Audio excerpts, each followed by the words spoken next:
Issa l-oħra kien hemm 152,675 familja li kienu sidin ta' darhom. Da ħareġ minn ċifri tal-Uffiċċju Nazzjonali tal-Istatistika l-NSO fejn ħareġ li dan huwa n-numru rekord għal pajjiżna. Malta għandha waħda mill-ogħla rati ta' persuni sidin ta' djarhom fl-Unjoni Ewropea, persentaġġ ta' madwar 82%.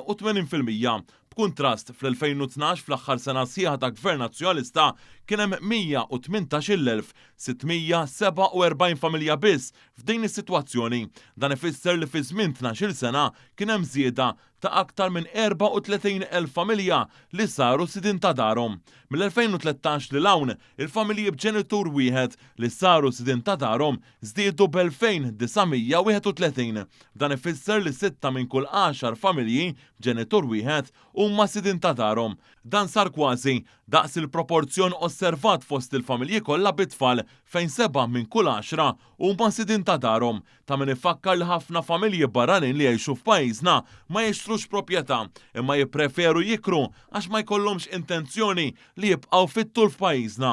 Minkejja dan skont il-Eurostat, l-Uffiċċju tal-Istatistika tal-Unjoni Ewropea, pajjiżna xorta għandu proporzjon ta' familji sidin ta' darhom li huma 5% aqwa mill-medja Ewropea.